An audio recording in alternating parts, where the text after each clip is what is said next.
Hello സുഹൃത്തുക്കളെ, കണ്ട leaf കോണിയാണ് ഈ കാണുന്നത് കേട്ടോ. ലീഫായി കണ്ട് നമ്മൾ ഓരോ സ്റ്റെപ്പിൻ്റെ പകുതി കണ്ട് ലീഫായി ചെയ്ത കോണിയാണിത്.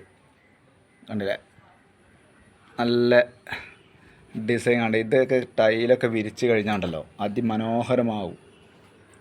ഇങ്ങനത്തെ സ്റ്റെയർകേസ് ചെയ്യാൻ അത്യാവശ്യം ബുദ്ധിമുട്ടുണ്ട്. ഇതിൻ്റെ പണി ചെയ്യണ സമയത്ത് നമുക്ക് കുറച്ച് ചിലവ് കൂടുതലാണ്. നല്ല 12ൻ്റെ കമ്പി, അതുപോലുള്ള ഒരുപാട് കമ്പികളും കാര്യങ്ങളും ചിലവാണ്. അതുപോലെ ഇത് സെൻറ്ററിങ് അടിക്കാനും കുറച്ച് പണിയൊക്കെ കാര്യങ്ങളൊക്കെ ഉള്ളത് കാരണം കുറച്ച് എക്സ്പെൻസീവാണ്. എന്നാലും ഇത് വർക്കുണ്ട് കഴിഞ്ഞ് കഴിഞ്ഞാൽ ഇത്രയും നല്ലൊരു കോണി ഉണ്ടാവില്ല. അത്രയും ഫിനിഷിംഗ് ആയിട്ടാണ് കേട്ടോ അത് ചെയ്തിട്ടുള്ളത്. കണ്ടില്ലേ, എന്താ ലീഫ് കോണി അടിപൊളിയായിട്ടാണ് ഇതുള്ളത്. പകുതി ഭാഗം നമ്മൾ ഇതായിട്ടാണ് ചെയ്തത്. അല്ല, അടിഭാഗത്തു നിന്നൊക്കെ നോക്കുമ്പോൾ അതിമനോഹരമാണ് ഈ കോണി.